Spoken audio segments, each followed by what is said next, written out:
What's up everyone, how are you all? Today we are back with another blazing Naruto story. What if Naruto Reborn as Zoro? If you enjoy then please like, share and do comments. And also check the description box to original creator of this beautiful creation. A boy with green hair and worn out clothes is lying on the grass. There are trees around him and he is surrounded by thick bush. He opens his eyes and looks at the unfamiliar place. Huh? Where am? Stinging pain suddenly assaults his head as memories flash in his brain. He starts to remember a lot of things like his previous life as a poor man who did anything to fill his stomach but then died in winter after being chased out of the small room he rented because he couldn't pay. His name was Eddie and he died at the age of 25 in his previous life. Yes, previous life because he's sure he has died. He thinks that he somehow survived, but after a while, he's sure he has been reincarnated because he has a different body. This body is much smaller than my previous body. There's no way that my body could shrink. Reincarnation sounds more possible, but why didn't I reincarnate as a baby? Sigh, I always wanted to have parents but I still don't have them even after reincarnation. In his previous life, he has been an orphan since he can remember things. He never knew who his parents were as he grew without his real parents. The ones who raised him were some homeless people who used him to gain pity from pedestrians as they begged when he was a baby until he can beg on his own. He was sick of being a beggar, so he tried to get a real job.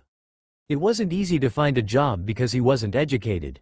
But then he got lucky and got a job as a janitor in a new company. They needed some janitors urgently and he applied at the right time. He managed to save up his money and then rented a small apartment. But life was still hard because his wage was barely enough for him to live. Still, at least he had a roof over his head and he could eat 3 meals a day even if those were just cheap food. It was still better than when he lived on the street as a beggar.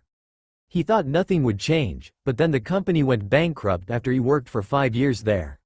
He didn't know the reason, but he knew he lost his job. After that, he tried to find another job, but of course, it was difficult for an uneducated person like him. He could read and calculate because the people in his previous workplace taught him quite a lot of things. But he didn't have any school certificate, so he couldn't get any job. Until eventually, he ran out of money to pay his rent. So he was kicked out of the apartment and it was winter. He didn't have any choice but to live on the street as he tried to get a job. But he didn't get any, and eventually he also ran out of money to buy food. He tried scrapping from trash or anything to fill his belly. But then he got severe food poisoning and couldn't do anything because of it. The winter was also very bad at that time as the temperature gets very low. With an empty stomach, he couldn't endure the freezing winter and died. Now, he is reincarnated, but he still doesn't have any parents. There's nothing he can do about it though, so he accepts it quickly. The problem is what he will do from now on. Is this like those anime stories my former colleagues like to watch? This should be another world, right? The young office workers often watched anime in their break time or when they ditched work and he often joined them. They were also the ones teaching him how to read and calculate when they were free. Anyway, he is quite familiar with this plot of being reincarnated to another world because it was a popular anime genre before he died. But the MCs of those stories usually have unusually powerful abilities while he is reincarnated as a weak young homeless boy. Maybe I should try saying that. Status. Nothing happened. Fuck, do I need to say it out loud? Status. Nothing happened at all. Motherfucker. Will I really live this second life without any kind of special ability? Then why do I keep my memories? It would be better if I don't have any memories of my past life because it only gives me false hope. Sometimes having false hope is better than not having any hope at all. Suddenly, he hears a voice from his left which startles him. He turns his head and sees an orange cat with white stripes staring at him. He frowns and looks around to find the person who has just talked. What are you looking for? Hey man, can you show yourself if you want to say something to me? Suddenly, a paw grabs his face and pulls it to look at the orange cat that looks pissed. I was the one that said those things. Seems like I am hallucinating. I actually think a cat is talking. I am tall king. Ah, I see, I've gotten crazy. Bastard, I know you are messing with me. The orange cat scratches his cheek, making him scream in pain. Hey, alright, I'm sorry, but it's still surreal to hear a cat talking even if I've assumed this is a different world. Good grief, this is why I don't want to deal with a reincarnated human. Why, you know I'm a reincarnated person? Of course, kid. After all, I am your guide, your assistant for your second life. Guide? Yeah, you've watched some anime about other worlds' reincarnation, right? The protagonists of those stories usually have assistants in the form of something like game systems. I am also an assistant, but my form is a cat because the god that reincarnated you thinks it's ridiculous for a living being to have a game system. He said people aren't computers, so they shouldn't have a user interface in their brain. Well, maybe it was convenient to use in those stories. Oh, you have the same opinion as that god. He also said that the systems in those stories were made because the writers were lazy, as it is a very convenient tool to use in their stories. That, or they were just too obsessed with games. Also, he can't give you a system because you won't be able to use it. Huh? What do you mean I won't be able to use it? You never played video games that use similar systems as those stories, right? Yeah, I didn't have money to play those games, or to be precise, I couldn't buy the devices to play those games. I could only hear others talk about those games or watch them play from afar, so I don't really understand it. He was so poor that he couldn't afford to even buy smartphones. He only had an old second-hand phone that was only useful to receive calls from work. It was almost never used, but he always charged it and brought it all the time because it was like his treasure. A system will be useless if you don't know how to use it. So God thought that it would be easier for you if your assistant is an intelligent living being that can talk to you. That's why he created me to be your guide. Ah, that makes sense. So, what's the deal? What do you mean? I mean, why does God reincarnate me? It's not like I am the only human on earth that can be reincarnated. Furthermore, I am not smart nor have any decent skills. But he chose me out of everyone on earth. Hey, you said you aren't smart, but you surely are not stupid. You were just unfortunate in your previous life and couldn't get a good education. Just answer my question. You are my assistant, right? Well, I'm just about to answer. There are 2 reasons. First, you weren't supposed to die yet. You still have 37 years of lifespan, but the Grim Reaper mistaken you for someone else and took your life instead. The target has a very similar appearance and soul wavelength with you, so he mistakenly took your soul. I don't know what soul wavelength is, but how could that person have a very similar appearance to me? It's because he was your twin brother. A real twin brother related to you by blood. What? I have a twin brother? Yes, and he lived with your parents. You were actually kidnapped from the hospital when you were still a baby by your father's ex-girlfriend. She was very jealous of your mother and planned to kidnap you and your brother. However, your brother was born with a weak body, so he was placed in the ICU for a few weeks, which made her unable to kidnap him and could only kidnap you. Then she left you on the street far from your parents' home, and the homeless people took you to help them make money. What the cat says really shocks him. He doesn't know if it's actually true or the cat just lies to him, but it makes him think that his life would be much better if he lived with his blood family. Your parents actually still tried to find you to this day using your twin brother's picture because they think that you will have similar faces. But the police didn't take this case seriously because it's been too long since you're missing. They finally found you only because the police needed to find your identity after your dead body was found. Damn police. Tears flow out of his eyes because his whole life has been ruined by a jealous bitch. Do you want to see what your blood family looks like? Sure, I am very curious about what my parents and brother look like. The cat puts its right paw on the ground and many black characters in the form of a circle appear on the ground. Then with a poof of smoke, a piece of paper appears. The cat gives the paper to the boy and he looks at it. There's a picture of a family of 3. A strict-looking middle-aged man, a middle-aged woman with a warm smile, a tomboy-looking girl, and a young man sitting in a wheelchair. His eyes widen when he sees the young man's face because it looks just like him. Now he gets fully convinced that they're twins. But there are differences, like how his twin brother is thinner, looks very pale, and doesn't have hair. Their difference in hairstyle could be the biggest reason why no one could recognize him. But he knows his face well enough to know what he'll look like if he's bald. Your parents were truly heartbroken when they saw your dead body. They finally found the son they've been searching for years, but when they finally found you, you've already died. You're actually fated to be found by your family a while after your brother's supposed death, but then this mess happened. So to compensate you for this, we are reincarnating you to another world. The cat's explanation is long, but the boy just listens to it all.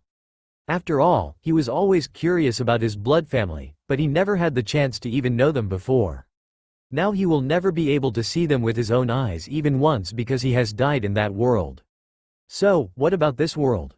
And why did I suddenly become this boy? He asks while removing his tears. There's no point in being sad about it for too long because life will still go on for him. Remember an anime that many of your colleagues were obsessed with? The title was Naruto. Was it the one about pirates? That's One Piece. Well, it was also popular and many of your colleagues watched it. Naruto was the one about ninjas. The main character was a blonde kid with 3 stripes of whiskers on each of his cheek. He is dreaming to be his ninja village's leader, a Hokage. Ah, I remember it now. But I didn't watch all its episodes because I could only watch the ones my colleague played in the office, which were just a few. I know, that's why God is preparing a few things to help you. But first, let's heal you. The cat puts its paws on his cheeks and green light suddenly covers the paws. The scratches that the cat made start to disappear slowly, then they all gone after a while. Ooh, so this is magic. Well, it's called ninjutsu here, but I guess it is basically like magic. Anyway, about your body, it is not something born from this world's natives. In other words, you aren't born from a man and a woman in this world. Like Adam? Right, like that guy.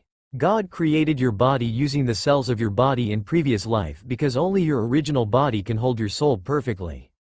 But your DNA has been modified so you can use this world's power. I don't understand. Please use words that someone like me can understand. Basically, God personally made your current body using your old body but with some changes, so you don't have any blood relative in this world.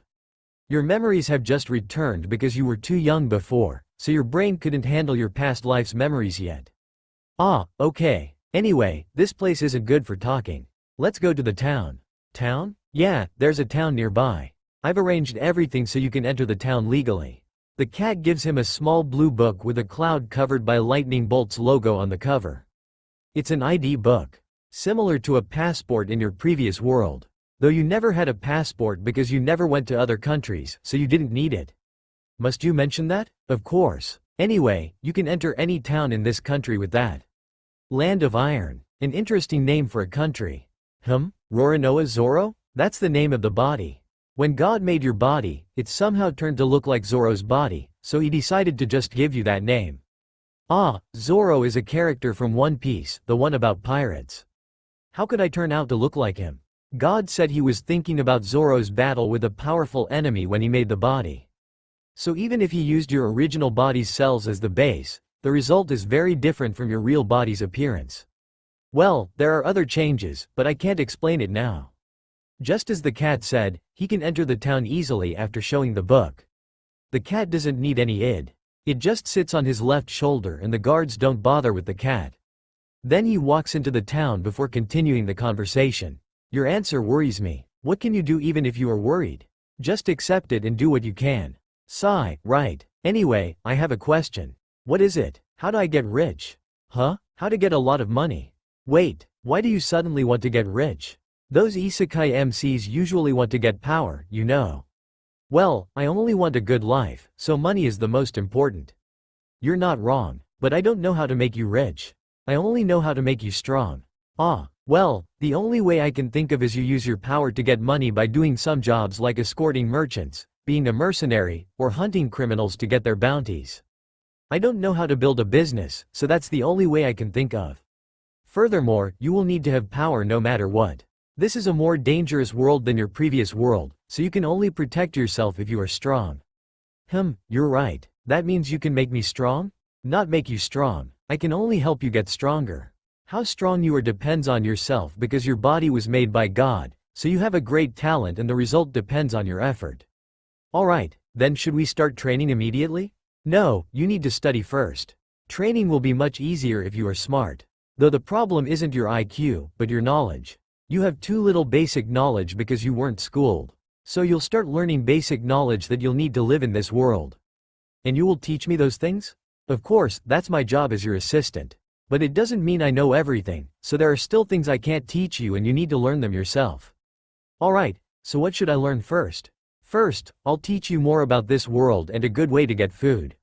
You are very malnourished and the brain needs nutrients to work properly. But you are too weak now, so our options are limited.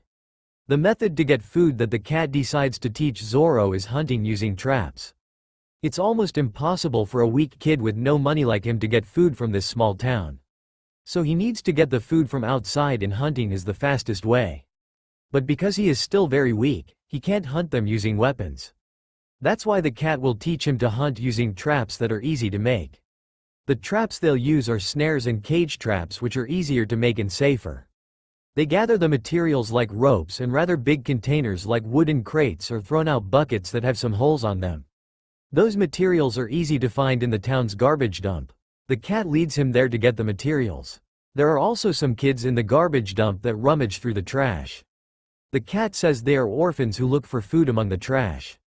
It reminds Zoro of himself in his previous life when he was a kid.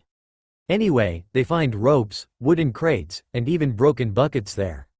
They are even lucky enough to get a knife in the metal trash section. The knife has been snapped in half, but it's still quite sharp, so it will be useful to cut things.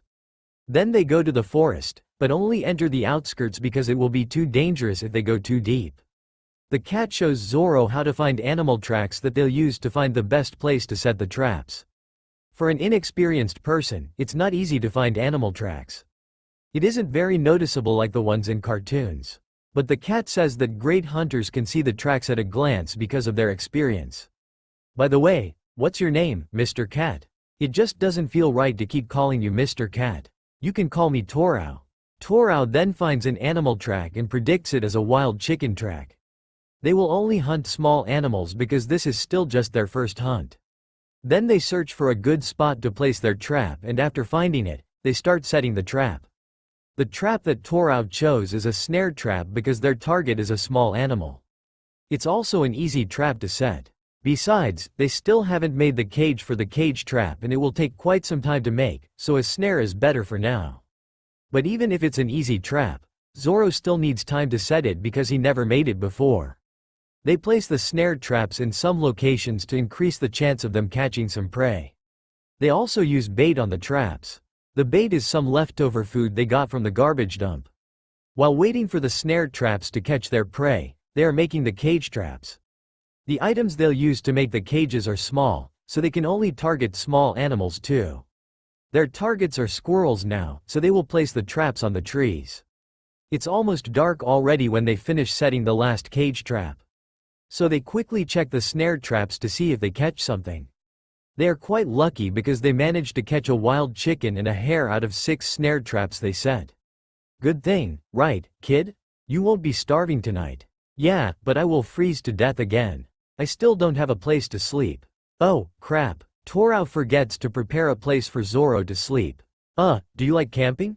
Without any other choices, Zoro and Torao decided to spend the night in the forest. They are building a shelter using wood and leaves.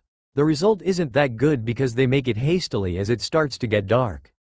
They also make a campfire to warm themselves and cook the meat they got. They can only cook the pieces of meat by roasting them, but the taste is very plain because they don't have any seasonings. You know, we need to earn money quickly. We need to at least secure a living place and buy seasonings. The only way I can think of now is by selling what we hunted. Tomorrow, I will look for places to sell our game. After all, there's no adventurer guild here, so we need to find buyers ourselves. But we need to be careful or we'll get scammed, so I'll check them first. Alright, I already know the gist of how to set those traps. Let's hope we'll get quite a lot of prey tomorrow. They quickly sleep so they will be ready for tomorrow. Zoro already accepted his new life and acts normally. He doesn't have that much attachment to his previous life, after all. His only regret is he knows about his blood family after he died, but it doesn't affect him too much because he is used to living alone. The night is cold, but the fire gives them some warmth. They also use leaves as blankets to block the cold wind. Torao can sense animals if they get closer, so they will be safe. But the insects, especially the mosquitoes, are big problems. The smoke somehow repels them a bit, but there are still some that bite him. It's annoying at first, but he eventually falls asleep, ignoring the mosquito bites. He is just too tired, so he falls asleep despite the disturbances. The next day, Zoro eats some of the meat he saved for breakfast before going to check the traps while Torao goes to the town. He set them again after checking them yesterday in hope to catch some prey at night. Unfortunately, the first trap he checks breaks. The branch he used to tie the rope snaps. Most likely due to a big animal that gets caught. It must be too big and strong for the snare trap to hold. It's unfortunate, but he needs to leave it and check the other traps. In the end, the snare traps manage to catch just a wild turkey. It's just one prey, but the turkey is quite big, so Zoro is satisfied. As for the cage traps, 2 squirrels and a small snake got caught. The turkey can be sold while the squirrels and snake can be eaten by ourselves. They are too small to be sold and I doubt someone will even buy them anyway. Zoro kills the squirrels and snake, but he keeps the turkey alive just in case it can be sold at a higher price if it's alive. So he just ties it with the rope and goes back to his camp. Sometime later, Torao returns and tells Zoro that he has found some potential buyers. Torao sees the turkey and he approves of Zoro's decision to keep it alive. Most buyers will want the meat very fresh and there's nothing fresher than a living turkey. Oh, wait, there's a small farm that raises some turkeys. Let's check if they can offer a higher price for it than some restaurants. Sounds good, let's go to the town then. Alright, I'll go ahead to check the place first. As they thought, the price for a live turkey is higher and the farm is offering more than the restaurant. The reason is because it's a male and they are always in need of good males so they will have good offspring. A wild turkey is a good choice because it's stronger than farm-raised male turkeys. They get some money, but obviously it's still not enough to have a good life. It's just a turkey, after all, not a bucket of gold. So for now, they keep the money and think of a way to get more. Torao keeps the money in a different space using his storage jutsu. How does that jutsu work? Actually, I don't really understand it. What I know is I can use a space in another dimension. I can send any non-living things there and take them anytime I want. Can you explain it so that even a little kid can understand? Imagine I have an invisible box to store things that I can access anytime. Ooh, alright, can I learn it? There is a jutsu for it, but mine is special. It's different from the normal storage jutsu and only I can use it. Also, different from normal storage jutsu, mine is much bigger. I can even fit a mansion in there. Whoa, that's awesome, right? So you don't really need to learn it, just my storage instead. We are bound by a contract anyway, so we will always be together. A contract? Yes, I am your assistant, remember? Our souls are bound with each other, so we'll always be allies. I see. But why do you become my assistant? Are you also a reincarnated person? No. I told you that a Grim Reaper mistakenly took your life, right? I was that Grim Reaper. What? This is God's command. I need to take responsibility for what I did. So he sent me here to help you in this life until the day you die. You are a Grim Reaper? Zoro is surprised that Torao was the one who made him die too early. But Torao's current appearance is too unconvincing to be seen as a Grim Reaper. I am now just a cat with some abilities that is tasked to assist you. I can only become a Grim Reaper again after I finish my duty here. Are you okay with that? As I said, this is my way to atone for my mistake. It's a very lax punishment. I thought I would be erased from existence when I knew I made that mistake. Erased from existence? Yeah, it's applied to angels who have made very grave mistakes. Well, there hasn't been any angel that received that punishment. Even the fallen angel only receives eternal damnation as the punishment and will suffer for eternity after the world's end. Angel? You were an angel? Grim Reapers are angels of death, tasked to take the souls of living beings and bring them to the afterlife. Oh, alright, so you will always be with me, right? That's right. Great. That means I'll never be alone again in this life. You can start a family in the future, so you'll never be lonely in your whole life. Starting a family, huh? I guess I can do that if I have a good economy at least. I always want to have a wife and children, but I was too poor and barely had enough to sustain myself. So there was no way I could start a family. I couldn't even date any girl because I couldn't buy them presents. Then let's work hard to make it happen. Almost everything is possible if you have power in this world. Right, I'll make sure it can happen. They talk while walking to the garbage dump to search for more materials to make traps. Right now, the only way to earn money that they know is by hunting animals and selling them. It's also a way for them to get food without money. When they search for materials, they realize that a lot of people live around the garbage dump.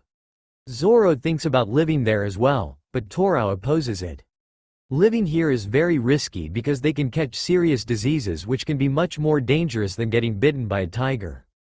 There are tigers in the forest? It's just an example. Even if there are tigers in that forest, they will live very deep inside, not on the outskirts near a human town. I just want to say that even if you die in both cases, at least being bitten by a tiger will give you a quick death while you will suffer for a long time if you have caught a dangerous disease. Well, let's avoid all those cases. I want to live a long life. Absolutely. So let's earn more money. To save money, Zoro and Torao decide to live in the wild. They thought of living in the street at first because there are many homeless people who live on the street too. But Torao found out it's better to live in the wild. The street and slum are actually being controlled by some thug groups. There are living fees and protection fees that need to be paid weekly to them. They will make trouble for the ones that don't pay them, which is bad for them who are still powerless and penniless.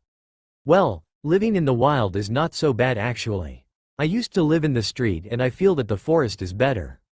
The air here is fresh, unlike the street that is filled with the smell of garbage. We usually choose the back alley, which is the most hidden and warm place, but there is a lot of trash there, so the smell is awful. Then, let's make a better living place. It will be better if we can find an empty cave so we will be protected from rain and wind. I will look for it while you check the traps we've set and make new traps. It will be a good practice to find good spots to make traps. I don't know if I'll get a good result after just practicing once. No problem. Learning while trying is the best way to understand faster. They split and go to do their own tasks. Torao runs very fast to search for a safe cave. Zoro goes to check the traps while looking for spots to set the new traps. There's no unlucky animal yet, so Zoro starts looking for trap spots right away. As he thought, it is difficult to find the spots for the traps after only learning about it once. He spends hours to find the spots he thinks are good. It's almost dark when he finishes, so he checks the old traps again and finds an unlucky hare. Now he doesn't need to worry about dinner, so he quickly resets the trap and returns to his camp. Torao is already waiting there with a stack of green leaves. Did you find a good cave? Yeah, it's quite small and located on a cliff right beside the stream. So most animals won't be able to reach it. What? Won't it be hard for us to reach it too? Not really. We can use a rope to get there after crossing the shallow stream. It's not too high, but most animals shouldn't be able to reach it. We can also secure water for daily use and there are fish in the stream. Ooh, that's great. Well, it's getting dark already, so let's go there tomorrow morning. Alright, but what about those leaves? These are edible plants. Just eating meat is bad for your body because humans aren't carnivores. So you need to eat some veggies too. I couldn't find fruit on my way back, so just eat these leaves. Raw? No, cook them with that hair. We found a small metal pot, right? Boil the meat and veggies together to make a warm soup. The veggies will give the broth some more flavor and maybe reduce the gamey taste of the meat as well. Sounds good. Zoro skins the hare while Torao prepares the fire. Then they boil the meat and veggies. They don't forget to give some salt that they bought today to the soup. Just adding salt already makes the food taste very delicious compared to the bland meat yesterday. The next morning, they check the traps first before going to the cave. Unfortunately, the only thing they caught is a small lizard that doesn't look appetizing at all. But they still take it because they can use it as bait for the fish traps they're about to make. They go to the cave's location and it's really a rather good place, just as Torao said.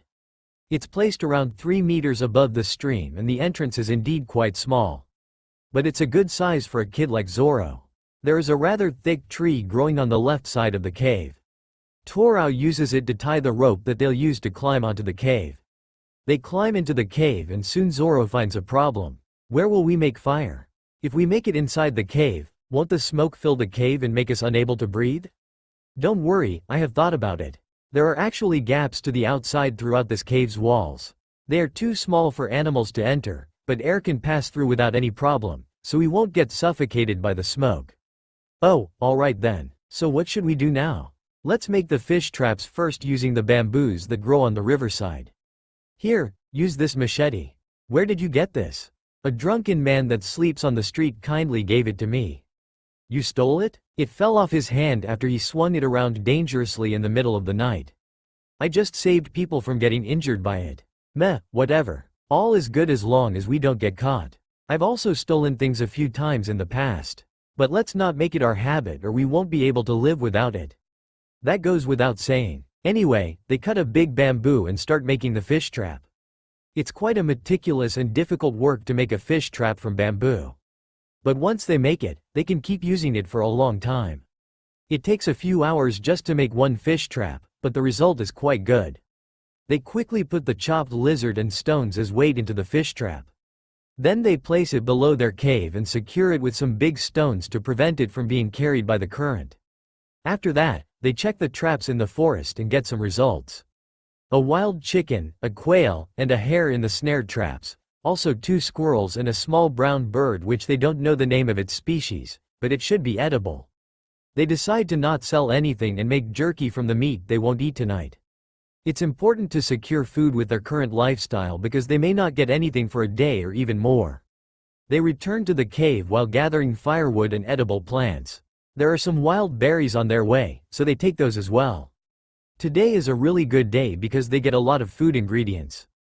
It's still quite bright when they arrive at the cave, so they decide to gather some leaves and grass for their bed. They've used grass and leaves for their bed last night, but it was too thin and uncomfortable, so they need more. After that, Toro set the bed while Zoro processed the animals they caught. They try to not waste anything, so they keep the unused parts of the animals because they can be used as bait. The internal organs are edible, so they will eat those tonight because they go bad quickly. What's the plan after this, Toro? We'll start your study tomorrow when we have free time. You need to learn quite a lot of things about this world before you can start your training. Ah, that's right, I always want to ask this. How can I understand this world's language as soon as I wake up here? Well, God puts the knowledge about this world's language into your mind when He created your body. But that was the limit because if He puts more knowledge, then your mind won't be able to handle it. So you need to learn other things by yourself. Sigh, I hope He made me smart then. The next day, they start the study after checking the traps and sell what they caught. But Zoro never thought that the books he would read are comic books. He obviously thought he would read some thick science books. Why comic books? I told you, didn't I? This is the world of a story called Naruto. Those comic books that are called manga contain the main story of this world. So by reading them, you are learning about this world already. I see. There are quite a lot of them here. But why are there other books with different titles here? One Piece? Well, I also told you that when God made your body, He was thinking of a character named Zoro. That Zoro is a swordsman from this One Piece story. As your body was made based on him, you will have his talent and power too. Which means you will go down the path of a swordsman. To understand it more, you need to read the One Piece story so you'll know more about Zoro. Oh, okay. I don't really understand now, but you basically say I will understand more after reading all of these, right? Yeah, they are the basic knowledge you need to know for now. Wait, basic? That means there are more? Of course. Do you think reading stories is enough to help you live in this world? Zoro can already imagine the suffering he'll go through. But there's nothing he can do other than following Toro's advice because he doesn't know anything yet. From that day, Zoro's daily routines consist of checking traps, setting them again, selling the caught animals if they're valuable, eating the games, and reading manga. Zoro and Toro keep saving up their money too. To the point they start stealing stuff. That's right, they're stealing some necessities instead of buying them. Things like clothes, seasonings, daily tools, and even bed. Toro is the one who steals those things because he can sneak into many places easily and store those things in his subspace storage. But they have standards. They only steal from wealthy people and not too much at that. They don't even steal money, just items. The clothes are usually not used by the owners anymore. The bed has been discarded. The tools are not used and they get rusty. Only the seasonings are still used well by the owners, but they are cheap. There are also some miscellaneous items that Toro stole like candles, plates, soap, etc. Well, they also steal rice but it's unnoticeable because they take a little from each house. Anyway, life goes just like that for almost 2 months. Zoro is focused on reading the stories that Toro gave him. There are even books that contain explanations about characters, skills, side stories, and other details. These things are harder to understand than I thought. You sure that God made me smart? I told you I don't know and can only hope that to be the case because I'm not the one creating your body. Tisk. I hope He didn't make me be as stupid as the real Zoro. This guy is really hopeless when it comes to brain. He has already finished reading Naruto because he was too absorbed in it and now already switched to One Piece. That's why now he has some concerns because even though Zoro's power grows rapidly, his brain doesn't seem to develop much, especially if it's about directions. Phew, it's okay, I never get lost so far. I can even find all the traps we set just fine. There's no way I will be like this guy with a poor sense of direction. It will be fine. Zoro tries to console himself by saying that he won't be like the Zoro from One Piece.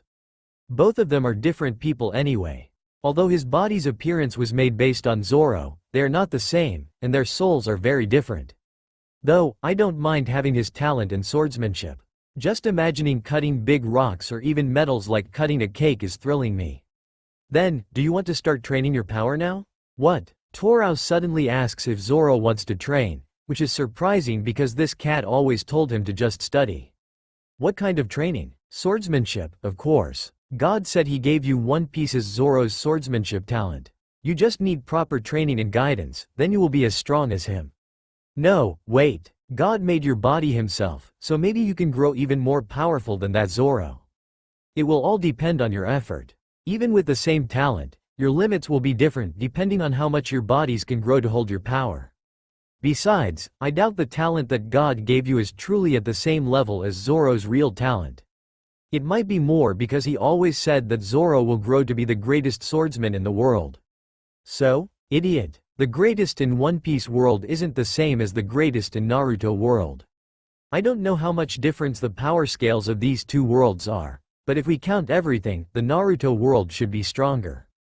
After all, there is at least an alien race that can travel between planets and destroy them. The Otsutsuki clan? That's right. Though we haven't seen the end of One Piece story yet, so we can't be sure. There might be things that can destroy planets easily too. After all, there's at least a weapon that can obliterate an island easily. The Mother Flame? Yeah, and some powerful characters actually can destroy an island by themselves. And that is without the assistance of outside power. I'm not talking about those with devil fruits like Kaido, Big Mom, or Whitebeard. But those like Garp, Shanks, and Roger. They only depended on their own selves and they can destroy mountains or islands with their own hands. So we can't be sure which world is stronger. Well, okay. It's too complicated for him to understand, so he just stops thinking about it. He only understands that he has great talent and potential. All is good as long as he can protect himself in this dangerous world anyway. But he also knows he needs to be very strong to protect himself. Especially when the Great War that involves 10 Tails happens. He doesn't plan to get involved, but he never knows what will happen in the future. He might get dragged to it even if he is unwilling, so he needs to keep getting stronger. Besides, after reading both stories, he becomes quite ambitious. What if he really becomes the strongest swordsman here? Won't that be really awesome? So, what should I do first? For now, you need to train your body. We will unlock your chakra after you gain some muscles. The better your physical power, the better it will be when you unlock your chakra. Torao then summons a book containing physical training menus. There are many levels of physical training that will last even until he becomes very powerful. But for now, he needs to start from level 1, which is just basic training. Running, push-ups, sit-ups, squats, pull-ups, and even swimming. He needs to train those every single day and Torao will use medical jutsu to recover his muscles at night. It will make sure he can train every day and make his muscles grow faster. You're really serious about being my assistant, huh? That's my job, after all. God gave me skills to support you in this life. I can even act as a matchmaker if you want, ha ha ha. No need for that. I'll do that kind of thing myself. Zoro is going all out with his training. He's very vigorous for a few days, but then he slowly starts losing motivation because everything is monotonous and he can't see the result yet. Luckily, Torao is there to whip his motivation, so he can keep going even if he is unwilling. He forces himself to keep training because Torao says he needs to keep doing it until it becomes a habit. Then finally, after 3 months of physical training, Torao says Zoro is ready to unlock his chakra. That night, they get ready to unlock Zoro's chakra paths. He sits cross-legged on the floor in their cave, only wearing pants, and Torao is behind him. Zoro takes a deep breath when Torao puts his paws on Zoro's back. Concentrate. Feel the chakra that I insert into your body. Remember that sensation so you can control your chakra yourself later. Dim blue light covers Torao's paws and Zoro can feel something flowing from his back. It spreads all over his body like water. The flowing sensation is quite strange, but it's also soothing and calming, making him energized even though sweats keep coming out of his pores. Zoro is concentrating very hard to feel the flow. He can feel the flow of chakra keeps getting blocked many times in many spots. But the blockades keep getting broken with some push. Each time a blockade is broken, Zoro feels more refreshed and powerful. It takes almost an hour for them to finish opening all of Zoro's chakra paths. It's tiring but also refreshing at the same time, like being able to move after sleeping for a long time. How is it? I can't really explain it, but I can feel the chakra keeps flowing inside my body. It's so strange. Keep trying to understand that. Chakra is an essential power for you to grow in this world. Yeah, this will be awesome. With his chakra finally unlocked, now Zoro has officially stepped into the path of power in this world. With his chakra unlocked, Zoro can finally start his real training. He will start training his swordsmanship now. His training starts the next day after he unlocked his chakra. Wait, who will teach me the swordsmanship? Will it be you, Torao? No, I am a cat, so I can't teach a human how to use swords. Huh? Then how will I train? You don't expect me to just read books about swordsmanship, right? I don't think that will work. Of course, that won't work. That's why God has prepared a special training method for you.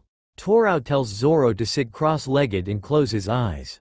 Then Torao sits on his lap and suddenly Zoro's surroundings change. He suddenly appears in a dojo that looks very similar to the one that One Piece's Zoro used to train in the past.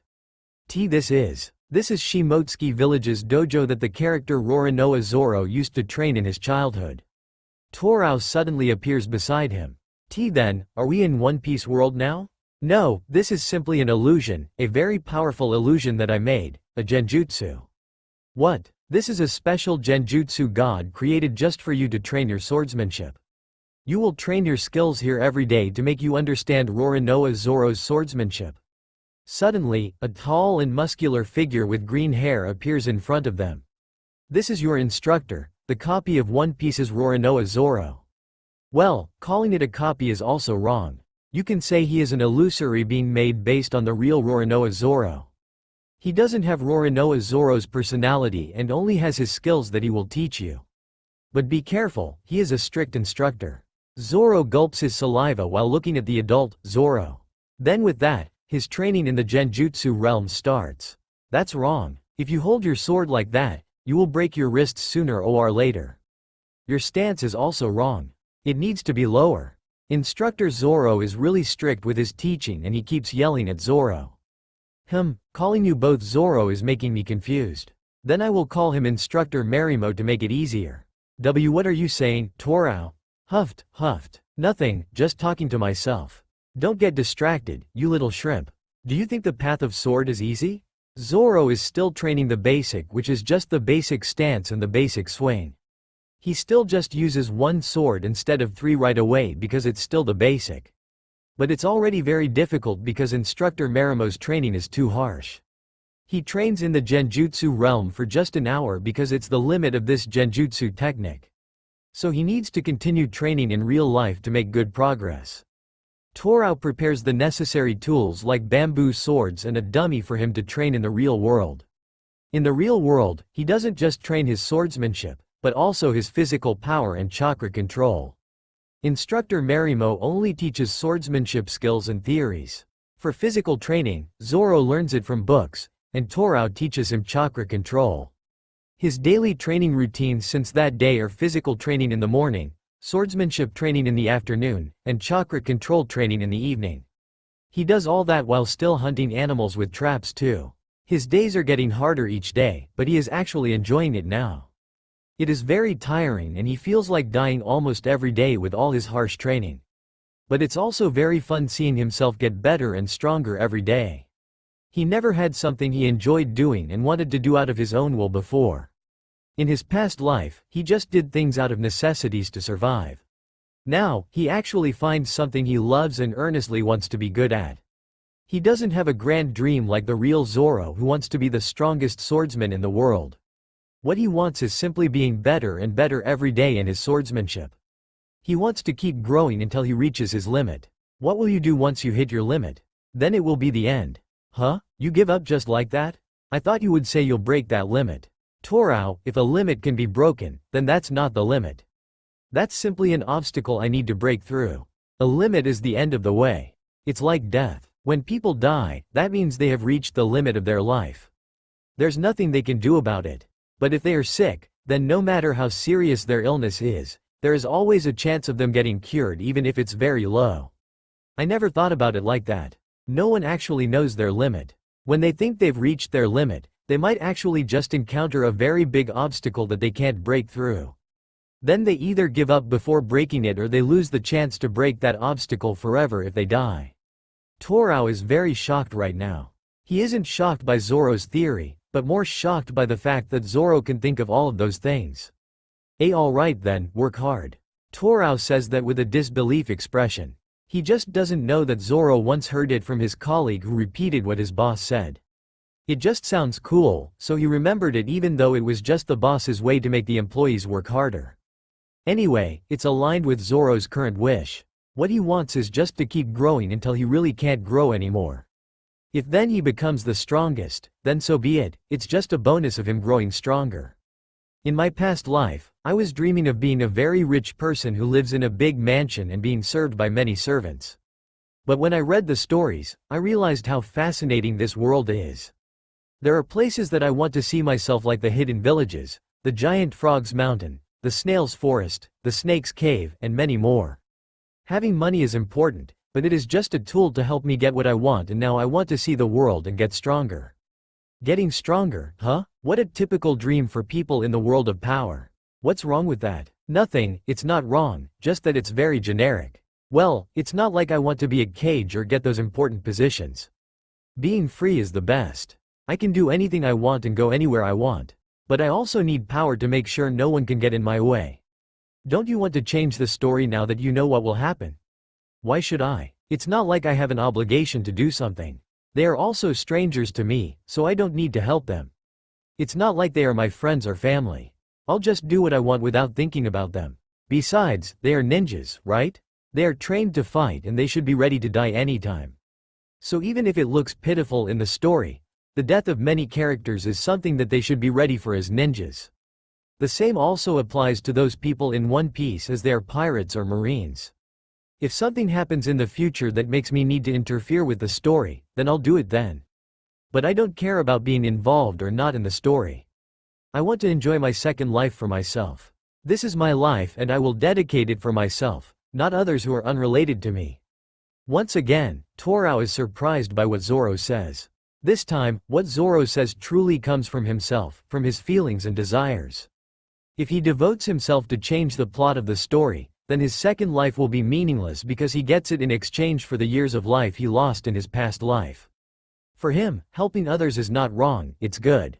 But if that costs him his happiness, then he won't do it. He will help if he has the ability and time to do it. Helping when he's unable to is the same as giving others false hope. I will pursue my own happiness, and now what gives me happiness is getting stronger, so I'll keep getting stronger. Time flies and Zoro's training keeps going without a hitch. He trains almost every day and only takes a break once every week or when he is unwell. Torao never thought that Zoro would be this dedicated in his training. His swordsmanship training still consists of the training in Genjutsu World with instructor Moss Head and the training in the real world by himself to review what he learned in Genjutsu World. Torao increases the time he spends in Genjutsu World slowly as his skills get better. He started with training just using one sword and now he finally trains using 3 swords after 2 years of training. Zoro needed to train from just 1 sword, then 2 swords, and lastly 3 swords because he needs to learn all from the basics. Besides, he needs to train his hands' coordination and strength to use more than 1 sword. Holding a sword just with a hand means that the power of his attacks will be lower than using 2 hands. So he needs to make his arms and hands very strong to still able to use powerful attacks with just 1 sword in 1 hand. He also needs to make sure his hands and arms can move as he wants, especially his left side. This issue is more difficult than just making both of his arms almost equally powerful. After all, it's like trying to write with his left hand as a right-handed person. Anyway, Zoro's body is now the same as a 7Y, oh boy. Torao says he should use that age as his identity in this world. Roronoa Zoro, 7Y, oh, orphan. It will help in some situations if he has an official age in this world. Zoro is used to living in the wild with Torao now. They still go to the town sometimes to sell whatever they catch or things they find. Going to the town is also a good way to collect information about the outside world so they can react when things might happen to them. From his frequent visit to the town, they know that there is a big wad between shinobi villages now. They call it the Second Shinobi Great War, and it started around the same time as Zoro's arrival in this world. But Zoro never intended to get involved in that war or the future wars. Not only does it not benefit him, he is also still too weak to participate now. But he needs to keep updated about the war because there's always a possibility that it will reach this place. This town is located in the Land of Lightning, one of the countries involved in this war. That's why there is always a possibility of the war to reach this town. It's still peaceful now, but no one knows what will happen tomorrow. Zoro knows full well of that danger, so he keeps training. His survival chance will get higher the stronger he becomes. Although he never fights in real life, he has fought Instructor Mosshead many times in the Genjutsu world, so at least he knows how to fight a little. After 2 years of swordsmanship training, Zoro is finally allowed to use real metal swords. Now he can really train to slash and cut the training dummies instead of just hitting them. Torao gives him 3 identical katana swords. They're heavier than I thought. That's why you have been training with bamboo swords that have weights tied on them. It was to train your arms and prepare you for the real sword's weights. Zoro swings around the katanas to get used to them. He bites one of the katanas too because he uses 3 swords style. Of course, he has been training his bite and jaws using bamboo swords and weights so he can also attack with the sword in his mouth. He has trained using katanas in Genjutsu world, but never in real world. Now he can finally use them in the real world and it obviously makes him excited. He keeps swinging his swords using the skills he has learned in the last 2 years. Then after some time, Torao summons a dummy for Zoro to try his katana. Zoro quickly tries using a cross slash on the dummy. He uses his full strength, but he can't cut the dummy in half, only manages to leave a rather deep cross cut on the dummy's body. Tisk. Using real swords is harder than I thought. If it's easy, then everyone will be a swordsman. Makes sense. Zoro starts training using real swords from that day, both in the real world and Genjutsu world. He needs to learn how to cut his targets using his swords because even with very sharp swords, cutting dummies or even living beings is still difficult without proper strength and skills. It's difficult enough that Zoro needs to start slashing with just one sword using both hands. He tries slashing using real swords starting from basic techniques. He believes it will help him understand the slashes quicker and it really is. Using just one sword with both hands makes slashing easier.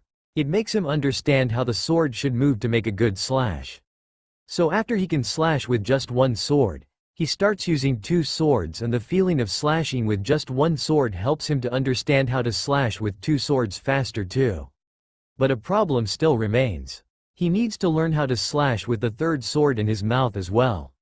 It is obviously much more difficult to do than slashing using the swords in his hands because he needs to train his jaws and neck to be as good as his hands and arms for that. Still, he needs to learn it, so he keeps training to do it every day. But it isn't his main training because he still has a lot of things to learn. So he trains it after doing his main training to improve his 3 swords style swordsmanship's main skills. Time flies and luckily the war doesn't reach this place even after 3 more years. He heard that the Second Shinobi War has been stopped recently, so Zoro doesn't need to worry about it. But it doesn't mean he can be careless because the danger isn't just war. This world still has many dangers like the criminal shinobis that roam around the world. Akatsuki shouldn't be formed yet as of now, but they are not the only criminal group in the world. They are just more known in the story because they are the main antagonists for years. Besides, while the war has stopped, it doesn't mean the conflict between hidden villages has stopped as well. They just stopped doing it openly with a lot of people because they have lost too many men in the war. But their desire to destroy other hidden villages and become the best hasn't disappeared. So there will still be fights between those villages until the next war starts. The 10Y. Oh, Zoro can only hope that he won't get dragged into their never-ending conflicts. Hey, kid, do you want to leave this place? Huh? Why are you suddenly asking that, Torao? Torao suddenly asks such a question to Zoro when he trains. I am getting bored of this place and our routines. Every day is almost the same. But you're the one who refused to live in the town even though I asked you many times. And I've told you that there are too many restrictions in the town, like you can't train properly there, we need to pay rent, pay taxes too, it's noisy, and also we can't run away easily if something bad happens. We'll get trapped in the town if the war really reaches this place. Alright, so what do you want to do? Let's move to another town. Will we be fine though? I heard that there are many bandits on the roads between towns. Also, they say the number of rogue ninjas increases after the war, so the outside of towns are getting more dangerous because no one knows where those rogue ninjas are. They can be near our town and attack us anytime. Well, that's dangerous indeed. Sigh, then let's stay here for now. But we need to plan on leaving sooner or later. We can't stay here forever. I know. If I want to get stronger, I can't just train alone like this. I need real experience, real battles. So I need to go on a journey to different places. But for now, I don't think my skills are enough to help us survive on our journey. I need to be strong enough first, or I will die before even being as old as I was in my past life. The time for Zoro's journey will come soon. So he needs to keep training until then to make sure he is strong enough to protect himself. After all, he isn't Naruto who can solve a lot of problems with just talking, and he certainly doesn't believe he has that plot armor thingy, so he needs to keep training and become strong. It actually doesn't take too long for Zoro and Torao to leave that town. A year after that talk, they leave that town and go to a bigger town. They join a caravan after paying with the money they've collected for more than 3 years. But life in that bigger town is not as good as they thought. There are just too many problems in that town. They soon know that the town's mayor is exploiting almost everything here, and no one can do anything because he has the support of the lightning daimyo, as he is the daimyo's relative. Don't want to get involved in messed up problems. Zoro and Torao leave the town after just staying there for a few days. They decide to go to a farming village quite far from the towns instead of going to another town. Their experience in that big town made them realize they prefer a peaceful place. So a farming village should be a better place for them now. Staying in a peaceful place like a village will allow them to do a lot of things without much worries. The village they choose as their new home is close to a mountain. There's a big river near the village and a big forest on the other side of the river that spans to the top of the mountain. That means they can use their hunting skills to secure food and make money. Unsurprisingly, the village doesn't have many people. A lot of people from this village left to find jobs and live in big towns or even cities. The ones left here are mostly old people. There aren't a lot of young families here, so there are only some children too. The villagers are welcoming Zoro and Torao, although they are quite skeptical about letting a young child and a cat live alone. Rather than worrying that they might have bad reasons, the villagers are more worried whether both of them can even do things by themselves. Please don't worry about us. We have hunting experience because we often hunted with my father before he passed away. Both of them have prepared a backstory about why they live by themselves. The backstory is Zoro being a hunter's son, but his father died some weeks ago. His mother has died years ago, and now he only has Torao. Living in a town by himself is difficult because a lot of things are expensive there, especially the apartment rent. So he decided to go to a village with his cat to live there, where the housing is cheaper and he can get food from the wild. Is there any small house or even just a room for me to rent? If not, then I can make a camp. What are you saying? A camp? Do you want to live in the open? Well, we often made camps when it was too late to go back to town. So we will be fine. No, that's not okay. Even if there is no empty house, we won't let a child like you live in a tent here. Alright, thank you, sir. Sigh, there are some empty houses in this village actually. Their owners have passed away and their children who were supposed to inherit the houses have gone to the cities. But are you sure you want to live alone? I won't be alone. Torao will live with me. Besides, we are used to doing daily chores ourselves, so we will be fine. Haha, you're right, you have your cat friend with you. Well, there's a small house that you can use. Its previous owner was also a hunter that still hunted even when he got old. He passed away 4 years ago and told us we can use anything he had as we please because he didn't have children or relatives. We have taken a number of things we needed, but there are still a lot of things there, especially hunting equipment. You can just use that house and everything there, no need to pay rent. I'm sure he would be happy if his tools were used to hunt instead of being left to gain rust in that house. Are you sure I don't need to pay? Yeah, but that house is at the outskirts of the village, quite far from other houses because of his job as a hunter, so he preferred being close to the forest. How about we check it first before you decide? Yes, please. They go to the house and it's really a rather small wooden house. Well, the previous owner lived alone here, so he didn't need a big house. It's dirty here because no one lived here for 4 years, so you will need to do some cleaning. No problem. Cleaning is not a difficult job for me because I used to do it. How about doing it tomorrow? I can ask the villagers to help you clean this place. You can stay in my house for tonight. It's alright. I have been resting in the carriage for hours, so I want to move my body. I'll at least clean the bedroom today and will continue tomorrow if I'm not done cleaning the whole house today. Well, turns out cleaning this house isn't as easy as Zoro thought. There is a lot of dirt and trash in every room. Some unwanted creatures like rats and roaches even live here, so there are a lot of their excrement everywhere, making the smell quite unbearable. They don't want to live with rats, so Torao is doing a very important task, hunting rats. Torao hunts the rats in the whole house while Zoro is cleaning the bedroom. They can't do much about the roaches for now, so they just focus on the rats and cleaning. One day is not enough to clean this whole house even if it's small. Zoro has cleaned the bedroom, but he still doesn't want to sleep inside with the other rooms still dirty. So he builds a tent outside the house using the second-hand small tent they bought. They continue cleaning the next day and the villagers actually come to help. The village chief really asked them to help clean the house.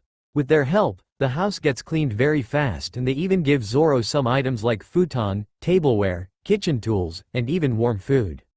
He thanks them and promises to give them meat after he hunts. The villagers are very kind to him that it makes Zoro feel strange about it because he almost never receives such kindness. That's why now he is wary of the villagers, worried that they have ulterior motives. It can't be helped that he is being vigilant because he has lived a very rough life. Also, there's no way he can trust people he has just seen immediately. Torao also feels the same. The villagers being very kind makes them even more wary, so they will be careful. Thankfully, the villagers are truly just being kind to them. Their life in the village is very peaceful and they can train without any disturbance. They can also eat better things here than in their previous place because the villagers often share the harvest with each other. Anyway, now Zoro can train without any problem and he can actually sleep in a warm place now. There is still no one to fight here so he can't improve his skills. But he has started using his swordsmanship on living beings. He now uses his swords to kill the animals they hunt. They still use traps for both big and small animals. But they also directly hunt them now to make sure they can get prey every day because sometimes they couldn't catch anything with their traps. Their direct hunting method is by searching their prey. Then Torao will scare their prey and lead the prey towards Zoro who hides somewhere. After that, Zoro will appear right in front of the prey and slash it. They started using this method since Zoro can slash dummies easily with his swords a few months ago. Then he tried using it on the animals caught by their traps. It was easy with small animals like chickens and rabbits, but he struggled to cut the bones of big animals like deer. So this is not just hunting but also training for Zoro's swordsmanship. That's why they are targeting big animals like deer, goat, or boar. Boar is especially more difficult because it doesn't have a long neck like deer and goat, so he can only slash its head. His katanas already have quite a lot of chippings on their edges. Zoro always does maintenance on them to keep them sharp. But there are some big chippings that he can't remove no matter how much he grinds them with whetstones. Well, Torao said these katanas are not high qualities, so it's normal for them to get quite a lot of chippings. But if Zoro's skills get better, then his katanas won't get damaged too much. So he needs to keep improving his skills. Their life in the village is much better than they thought. They don't need to worry about basic necessities here even if they failed to catch animals or don't have money. The villagers are always helping each other, so everyone here can go through hard times like winter safely. Zoro also keeps training every day and his skills keep getting better too. His swords are also in better condition now because he asked a professional to help him take care of them. That professional is a blacksmith that lives in this village. The blacksmith is not a swordsmith because his specialties are making daily life and farming tools. But that doesn't mean he can't take care of swords because he also makes knives, machetes, sickles, and other sharp tools for farming or daily lives. The maintenance is mostly sharpening and fixing the damages on the swords. Those aren't really difficult for the blacksmith because he often did it to other sharp tools. Well, it's not as good as swordsmith's works as they are specialized in handling swords, but it's obviously still much better than Zoro's maintenance skills. With his swords fixed, Zoro's hunting and training also got better. Now he can cut the targets easier because his swords are sharper. He also doesn't need to worry if his attacks will break the swords because their damages have been fixed, so they are sturdier now. To sharpen Zoro's skills, Torao forbids him from using chakra when attacking with his swords even though he has trained to coat his swords with chakra. Using chakra will increase his attack power, so it's great, but that will slow down his swordsmanship skills progress. If he can cut things easily without chakra, then he can cut even harder things when he uses his chakra. Currently, Zoro can cut small wood, but he still can't cut big trees using his swords. He can't do it even when he uses chakra. He still lacks skills, physical power, and even chakra power. That's why he never skips his training unless at rest days. He never knows when danger will come at him, so he needs to prepare himself as best as possible. His daily routines are still the same even in this village, except for him being more interactive with people now. Other things like training and hunting are still the same. Another change is maybe that Torao doesn't need to steal anything here. Aside from them already having their basic needs to live, the villagers are also very kind to them. There's no way they can steal things from those people. Besides, if things start disappearing after they arrive here, then everyone will suspect them without a doubt, so it's best to not steal anything. Time flies and everything seems to go well for Zoro and Torao. There's almost no big incident in this village. Every day is just very peaceful. The biggest problem here is just boars that feed on the villagers' plants. But Zoro already helped them solve it by making a lot of big cage traps for boars. The villagers obviously helped him make those traps around the fields. These traps can't fully stop the boars from entering the fields, but they reduce the probability very significantly. There were only a few cases of boars succeeded in entering the fields. Most of the boars were caught and ended up in the villagers' stomachs. That's why the villagers now become much friendlier with Zoro and Torao. Time sure flies fast, huh? It's already been 4 years since we moved to this village. Yeah, 7 years since your reincarnation in this world. You are 12 years old now in this world. Well, your body is 12 years old. Yes, it has been that long since they live in this world. Their physical appearances don't change that much, except for Zoro being taller and bigger. Torao still looks exactly the same as he was 7 years ago. I should already be a genin if I am a ninja, right? Around this time, most ninja kids become genins below 10 years old, unlike the time when Naruto's generation become genins. Oh, because of the war? Yeah, they need more people in the war, so they send children to fight. They are very ruthless, huh? That's how these hidden villages and ninjas operate. What's shown in the story is mostly from Naruto's perspective and ideal. Well, most of the main characters want to make a world without war, a peaceful world. It's just that they have different ideals and methods to achieve it. Also, now that I think about it, the third Hokage that looked like a good grandpa is actually not a good person. Oh, why is that? Well, he witnessed how Naruto's parents died and sealed 9 tails in Naruto's body. So he was the village's savior. But despite that, the third Hokage let Naruto suffer during his childhood even though his emotion can affect the seal, and also, he is the 4th Hokage's son. Minato was the village's hero and so is Naruto. But they treated him like that. I don't know what to call that other than hypocrite and evil. Uchiha clan's destruction is also during the 3rd Hokage's reign, right? At least the 2nd Hokage was honest with his hate for Uchiha. Unlike the 3rd Hokage that all smile and sunshine on the outside, but so dark inside. Ha ha ha, you sure read that story seriously. Well, in the first place, you shouldn't believe that leaders of hidden villages are very kind people. Even Naruto, who will become a Hokage, shouldn't be seen that way. As ninjas, they surely have killed people.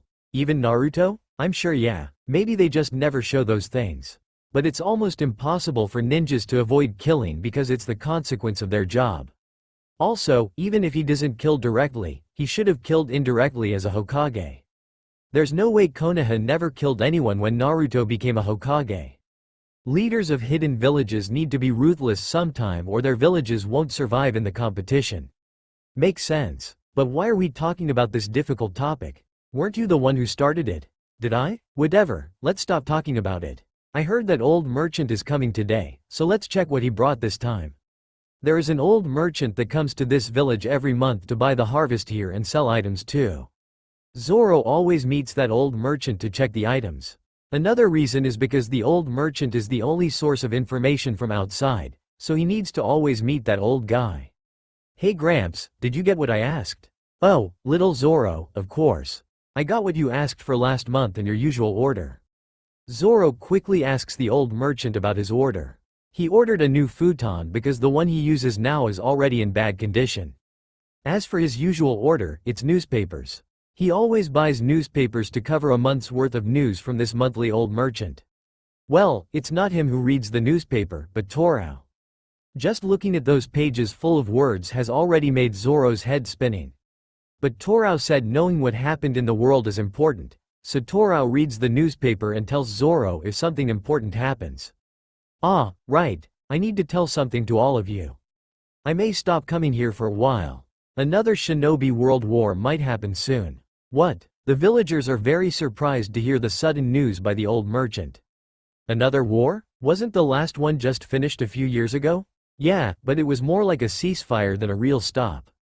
Though no one expected a new war will happen again this quickly. You guys need to be careful as well. Although it's unlikely for the war to reach this place, your village will still be affected. The easiest example is I won't be able to come during the war and you don't have other merchants coming here, so you can't buy things. When will the war start? I don't know. It can be this month or the next one. So this might be the last time I come here before the war. If it hasn't started next month, then I will come again. Sigh, this is worrying. Indeed, I can't even travel during a war because it's very dangerous to get out of the towns. Ninjas from other countries might suspect you as enemies and attack you. Just when Zoro and Torao enjoy their peaceful life here, another war is coming. The war starts very quickly and it affects almost everything in the Land of Lightning, the country where Zoro lives now. It affects many things even in this small rural village because it cuts off almost all the connections with the outside world. Luckily, this village is self-sufficient, so they will be able to survive as long as the war doesn't reach this place. But there's no guarantee to it even though this village was always safe. There's always a possibility, so Zoro and Torao are still being careful. If the war really reaches this place, then it will be a big disaster. After all, their opponents will be ninjas that can use ninjutsu while almost everyone here is a normal person. Even Zoro isn't sure he can survive if those ninjas really attack this village. Torao, do you have ways to defend against those ninjas? Zoro asks Torao while they set a fish trap in the river. The best way is by getting stronger so you can fight and kill them even if they come at you. Can't we make traps for them? I don't know if that's possible. This village is located quite far from other countries. So if the enemies from other countries manage to reach this place, that means they are powerful. They should be at least Jonin level ninjas. If so, then our normal traps won't really work against them. Zoro feels quite disappointed when he hears that and Torao tells him he should just focus on getting stronger. Only by getting stronger can you protect yourself from danger in this world. The only power you can trust is your own power. Sigh, okay, I understand. Zoro starts training even more diligently than before. He was already training hard every day. But the danger of war increases his motivations and makes him more determined to get stronger. He is not smart, so he can only work very hard to cover for that. His body is that of a 12 years old now, but he doesn't look like an average 12 years old. All his hard training has developed his body very well. He is a little taller than his peers and he has more muscle mass. His muscles aren't big and bulging, but Zoro is already stronger than normal adults. Still, he pretends to be just a little stronger than kids his age to avoid scaring the villagers. They might think that he is a dangerous person trying to harm them, after all. Anyway, there is still no news of the war coming to this place. Well, it's not like they can get any news about it with their information network with the outside world being cut off. It makes them quite anxious, but it also eases their worries because they don't hear any bad news. Days pass, weeks pass, and then months also pass. Zoro keeps getting stronger as time passes because he keeps training as hard as he can. His progress is very fast, especially the development of his physical strength because Torao keeps helping his body grow with medical ninjutsu. Torao keeps healing Zoro's muscles that get damaged during training. It makes Zoro's muscles get stronger every day and he can also train almost every day, which makes him able to learn more with little rest. He may not be smart, but he is very hardworking, and his talent in swordsmanship is no joke. While he can't understand what Instructor Moss Head explains in the Genjutsu world, he will understand quickly while trying the moves. He can also learn very fast by watching the moves taught to him. Also, he himself doesn't realize it yet, but as he gets stronger, his sense of direction is getting worse. He was never lost in the forest that doesn't have any roads before. But now he starts straying out of the path and Torao even needs to guide him without his realization. Well, it's still not that bad now, but Torao knows it will juicy get worse. So he tells Zoro about it and Zoro doesn't believe what the cat says. It must be your imagination. That's what Zoro says. Anyway, one day, when Zoro and Torao are checking their traps as usual, something big happens. They find 3 dead bodies floating on the river. Those 3 dead bodies are tied with a rope and they wear different ninja vests. Zoro is curious, but he doesn't want to touch those dead ninjas and just lets them get carried away by the current. Those guys must have been killed by the same opponents and were thrown into the river after being tied up like that. How they died doesn't matter. What's important is this means that the battles of those ninjas have reached upstream of this river. It won't be strange if they come down here soon. What should we do? Should we tell the villagers? It will surely cause them to panic, but it's better for them to know the truth. Let's tell the village chief. He will decide whether to tell the villagers or not. Okay, they quickly go to the village chief's house and tell the old man about the 3 ninja corpses floating in the river. As they thought, it surprises the village chief and makes him think deeply. Both of them leave this problem to the village chief and go home. They want to prepare for any unprecedented situation that can happen soon. If any of those ninjas really come here, then they need to be ready to escape anytime. Zoro has trained hard for a few years, but he never fights in real life. Furthermore, there must be more than one ninja that may come because those ninjas always move in teams while he is just with Torao. If those ninjas really come, then both of them will prioritize their safety. They have warned the village chief and it should be enough. There's nothing they can do to protect the villagers even if they want because they are still too weak. Torao, what's the chance of me defeating those ninjas? Very low. If your opponents are still Genins, then maybe you can win. You can escape if it's against Chunins, but if they are Jonins, then you'll die if you fight them. So what should we do? We need to show that we aren't threats to them first. They might ignore us if they know we aren't enemy ninjas. We need to dress up like real hunters. I need to wear those clothes? They don't feel comfortable. It's the easiest way to avoid confronting the ninjas. Sigh, fine. The clothes that Zoro means are clothes made out of the pelts and fur of the animals they caught. He has some sets of these clothes. They made these clothes in their free time and to make use of the stacking pelts in their storage. The problem is those things don't feel good when worn and they make his body feel hot. That's why Zoro doesn't like wearing them because not only do they look bad, they aren't comfortable either. But now he needs to use them to stay safe. Other than those clothes, he'll also change his weapons. He can't use swords because they aren't hunting weapons. He will change them to a crossbow even though he's not good with it. Well, he is a hunter that uses traps anyway, so it doesn't matter if he has bad bow skills. Zoro starts wearing those things the next day. They never know when those ninjas will appear and they might not even realize the ninjas' presence even if they are close. So they need to be careful and reduce any chances of being attacked even if it's just a little. His days become quite restless since Zoro knew about the ninjas being close to the village. He can't feel at ease when hunting and he can't even train properly to avoid being seen by the ninjas in case they're already here. To make up for his reduced swordsmanship training time, he increases the time for his physical training and training in the Genjutsu world. He trains in the Genjutsu world during his sleep time, so he can train a whole night. It puts a lot of burden to Torao that needs to maintain the Genjutsu for so long. But Torao keeps doing it to make sure Zoro keeps getting stronger even for just a little. Zoro also focuses on sparring against Instructor Moss Head in the Genjutsu world to increase his battle sense. Because he uses a lot of energy to maintain the Genjutsu, Torao needs to rest a lot during the day. He sleeps from morning to afternoon, so Zoro puts him in a small basket he carries like a bag. He can't leave Torao at home because if dangers come, they need to escape together immediately. Nothing happens for a few days until something strange happens when Zoro checks his traps. One of the snare traps caught something, but their prey actually escaped. Though, Zoro knows that someone is releasing the prey because there are traces of humans near the traps. He feigns ignorance and acts as if he doesn't know it's a human's doing. Zoro even swears quite loudly while saying his luck is really bad today, but it has happened a few times before, so he can only accept it while in fact, he is being very cautious in case the one who did it is a ninja. Only one person's traces are found here. I need to look around while checking the other traps to see if there are more people. TCH. This is getting very dangerous all of a sudden. As he goes checking his traps, Zoro finds more of those traces. He's sure those are outsiders' traces because he never saw those shoe patterns. They also look quite heavy and the steps are strong, which are very unlikely to be of the villagers who are mostly old people whose steps are weak. 3 people? Their shoe patterns are the same, so they should have come from the same village. But their shoe sizes are different. Maybe there are more of them that didn't come down and keep hiding. Zoro thinks of that while killing a rather big snake caught by a snare trap.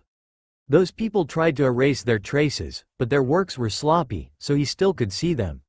Maybe it's also because he has a lot of experience tracking animals, so he can see even the faintest trace quite easily. There's also a chance that they are not high-ranking ninjas. But I still can't confront them because they have more people. Even so, doing nothing also doesn't seem to be a good idea. Tisk. I'll discuss this with Torao later. For now, let's act normally while staying vigilant. Zoro is sure if these people are ninjas, then he would have been discovered by now. But they don't attack him, which means they want to hide and don't want to cause problems here. Maybe they were really starving so they stole 3 of his prey. Luckily, he still catches some more animals so the villagers can still eat meat and he can preserve some. So the only problem left is surviving against the ninjas in case they suddenly attack the village and he who lives on the outskirts may be the first target. For the next few days, Zoro still finds traces of those unknown people in the forest. But they don't steal his prey again. Probably don't want to expose themselves. It will obviously attract suspicion if they keep stealing the village hunter's prey every day. Luckily too, they don't attack the village even though they are roaming around the forest near the village. So Zoro assumes they are ninjas from village hidden in the cloud, which is a force of this land of lightning. That's why they don't attack their people. Their presence here is still worrying though, so he can't get relaxed. Them being here for this long means their enemies are also near. He never knows when they will come to the village and threaten his life, so he still needs to be careful. Then after a few weeks, what he fears finally happens. He is invited to the village chief's house for dinner when they suddenly hear a loud explosion from outside. So they go out and see fire in the distance. Oh no, have the fights of those shinobis really reached this place? Dear, what should we do now? Let's hide inside. Little Zoro, come here quickly. Zoro is about to turn around when his instinct suddenly screams danger. He jumps at the old couple and pushes them down. Then suddenly some kunais and shurikens hit the front door and wall. Seeing the sharp weapons that almost hit him and the old couple makes Zoro shiver as he turns his head around. On the street in front of the house, Zoro sees 3 people with black cloaks and animal masks standing there looking at them. Anbu. Zoro's eyes widen because the opponents are high level. He's thinking of what to do when one of the 3 Anbus suddenly charges forward.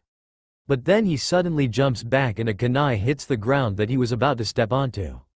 Suddenly 4 ninjas with gray vests jump down from the roof. He can't see their headbands, but Zoro is sure those are vests of Kumo ninjas. They must have chased those 3 Anbus. Damn Konoha Anbu. How dare you attack civilians? You guys, hurry up and run. The Kumo ninjas only say that much before they charge to fight the 3 Anbu. Zoro quickly helps the old couple get up and they run away. The ninjas start fighting and as soon as they leave the house's vicinity, the ninjas ninjutsu destroy the house. But they can't care about it now because their lives are more important. They meet with other villagers who also run away and start moving together. The villagers seem to know where to go because everyone runs in the same direction, even those who are in different groups. Chief, where are we going? To the river. I've told you a few times that if the war really reaches this place, you need to go to the big bridge on the river, right? Yeah, but I don't understand why. The bridge and river aren't really safe. They aren't, but they can help us find a safe place. Ah, the boats. Correct. We will use the boats to escape. There are quite a lot of rather boats around the bridge that the villagers use to catch fish. Zoro prefers using traps than nets or fishing. He just doesn't have time to do it, after all, because he also needs to train every day. They arrive on the bridge after running for a while and the villagers quickly get on the boats. There are 3 boats left when they depart. The chief says those 3 boats are left in case there are still villagers left behind. The boats move following the river's current and the professional boatmen control the boats to move safely. As for the villagers, they just sit and hold the boats tightly.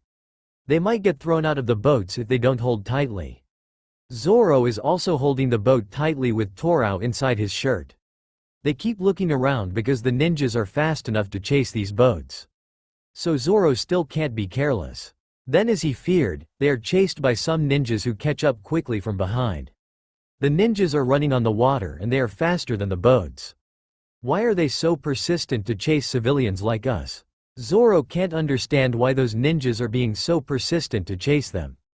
It just doesn't make sense because catching them won't be beneficial. They can get valuables in the village like food or precious items, but the people themselves shouldn't be valuable enough for those ninjas. Village chief, it seems we can't hide any longer. You're right. Get the children to safety. We'll fight. The villagers are having conversations that Zoro can't understand. But the next scene makes his jaw drop. The old people suddenly jump out of the boats and they stand on the water. Only the children and some young adults stay on the boats. What the hell happens? Those old folks are retired ninjas from Kumo. Our village is a place for retired ninjas who don't want to stay in Kumogakure. It's a highly kept secret, but it seems the enemies finally discover the secret. Zoro and Torao get even more surprised because it means their secret might have been found too. Don't worry, little Zoro. We won't say anything about you to the hidden village. We are not parts of the hidden village anymore. Well, at least for now because we will return there now that we've been found. You can follow us or go anywhere you want after this. But we will make sure you get into a safe place. The village chief has ordered us to let you do whatever you want. Zoro shivers a little when he hears that the villagers have found out about his true self. Well, what they found must be just that he is a swordsman, not just a hunter because he only trains his swordsmanship. So what will you do? If you want to follow us to Kumogakure, then I'm sure the village will accept a talented swordsman like you. The village chief has prepared a few things to help with it. You will be his adopted grandson if you want to join Kumogakure. He had a rather high rank before he retired, so there won't be any problems. Zoro thinks about it and it gives him a headache. No matter what he chooses, it will be a problem. If he joins Kumogakure, then the chance of him being sent to the war is high.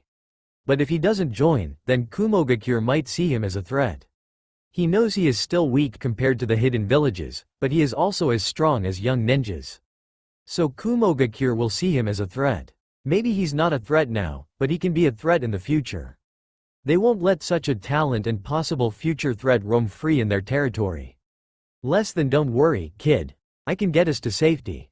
Even Kumogakure won't be able to catch us. So do what you want, greater than. Torao talks to him telepathically. They can start talking through telepathy not long ago because Zoro's chakra has reached a Chunin level. Both of their souls are bound to each other, similar to those Jinchuriki, except that Torao isn't sealed in his body, so they are more like a ninja and his contracted beast. But because Torao's soul is bound to Zoro, his growth is also dependent on Zoro's growth. As Zoro gets stronger, Torao will also get stronger and get more abilities. This telepathy and the escape method that Torao mentions are the result of their growth. Less than, are you sure? Greater than? Less than, yeah, so don't worry and just do what you want. Less than, alright, greater than. Zoro takes a deep breath before answering the man. Thank you, but I will not go to Kumogakure. I like being free. The man looks very disappointed, but he still nods. Then we will drop you off near a town. Thanks. Zoro stays vigilant until they really drop him off near a town. The boats leave quickly after dropping him off. Zoro and Torao also leave quickly. They obviously don't believe that they will be let off that easily, after all. Zoro and Torao find a hidden spot after getting away from the riverbed. Let's leave quickly, Torao. Alright, Torao claps his paws while still staying in Zoro's shirt. Then they suddenly sink slowly into their shadows as if it's a quicksand. Both of them disappear, leaving no trace on the surface of the earth. Then as they thought, they are being tracked. A while after they disappear, the old village chief and some of the old people from the village suddenly appear there. There are some wounds on their bodies and some of them aren't here either, so it's clear that they won, but with some price. The village chief looks confused because Zoro and Torao suddenly disappear without any trace. Previously, when they ran away from the village chief put a mark seal on Zoro's back neck without him knowing it. That mark seal is a tracking technique that leaves a trail of very thin chakra. Only the village chief can detect it because this jutsu uses his chakra. But the chakra trail suddenly disappears on this spot. Did he get someone to help him? As I thought, that kid is dangerous. We shouldn't even accept him in the village. He must be the reason why we were found. Stop it. We've talked about this already and even investigated him thoroughly. He isn't affiliated with any hidden village and the reason we are found is because someone with a high position who knows about us betrayed the village. My guess is he comes from that place. That place? You saw his swordsmanship skills and his sword types, right? Do you mean? Yeah, I think he comes from the land of iron. He must be a disciple of a samurai.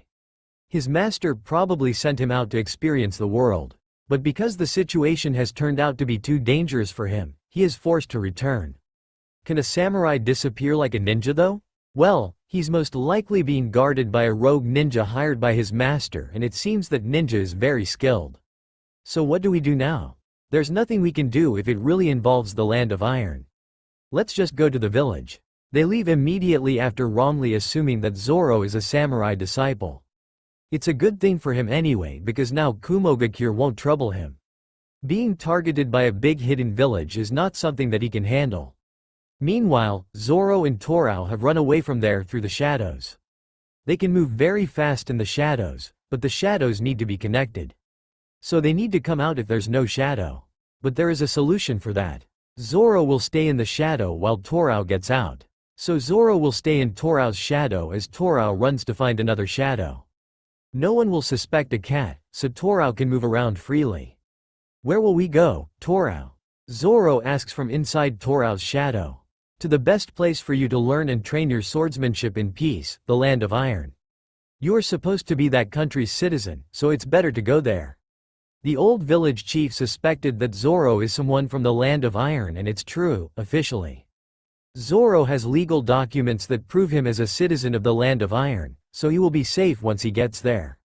However, the land of iron is far, so it will take a long time to reach that place. It will be even harder to move with the war still raging on. Torao can't move them inside the shadows forever too, so they will need to come out once in a while, which is quite dangerous. Where is that place located? I don't know. That's why we need to find a map or even better, a transport that can take us directly to the land of lightning. They decide to go to a city quite far from here to avoid being found by their pursuers that they don't know to have given up. It doesn't take that long for them to arrive in a rather big city because they can move very fast in the shadows.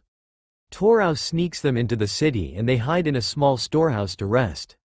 It's a very tiring day that exhausts them physically and mentally, so they really need to rest. They fall asleep very quickly even though they just sit on a hard floor and lean on a hard wall. Luckily for them, the mark seal has lost its power because it worked by releasing the chakra stored in it slowly to leave a trail and now it has run out of chakra. So they won't be found even if the old village chief is near this place. The next day, they are collecting information to find the route to the land of iron. They find a map, but they have a big problem. Zoro is direction blind and Torao can't read a map. So even if they have a map now, they don't know where to go. Let's just follow our feelings. Let's not. But what other choices do we have? It's better than nothing. It's better to just do nothing than follow our feelings, especially yours. Your sense of directions keep worsening each day. You even got lost in a straight path, so how can I believe in your sense of direction? Then what should we do? For now let's hide here while we keep gathering for information. I'm sure there will be people who will go to other towns and if we're lucky, we'll find those who are going to the land of iron. There's no way it will be that convenient. Especially with how far the Land of Iron is. Zoro may not have the ability to navigate too, just like Torao. But he surely can understand how far the Land of Iron is. They will need to cross several countries, including a big country, the Land of Earth, and that is after they get out of this Land of Lightning, which is a big country too. Maybe we should go through the sea. I'm sure that people use ships to go there. Will it be safe to use ships when there is such a big war? I'm sure those shinobis will try to weaken each other, so they may hinder even merchant ships, and there will be tight security in the ports. But it certainly is a better idea than going through towns when we don't know where to go. They agree to use that method and start looking for people who will go to a port town like merchants. But their luck is not so good. They can't find anyone going to a port town even after 2 weeks. So they can only stay hiding until they decide to just go to another town to try their luck. They sneaked into a caravan group using Torao's shadow move to get them into the luggage cart. When people check, they just hide in the shadow again until they can come out again. In this new town, they immediately find a lot of merchant groups that are going to the port. Turns out this town is a trading town, so there are a lot of needs for goods that come and go everywhere. This town also has a route to the port, while the previous town doesn't, which was the reason they couldn't get anything. Both Zoro and Torao feel miserable when they find out about this. But they can't stay depressed forever, so they quickly sneak into another merchant group that will go to the port. They choose the one with rather low security because they don't want to be found. The shinobi war turns out to be of help to them because these merchant groups usually hire shinobi for guards. But now they can't do it because the shinobi are going to the war. Well, at least shinobi that are affiliated with the 5 great hidden villages. Some small villages also join the war, but obviously not all. The merchants are hiring shinobi from those villages that don't participate in the war.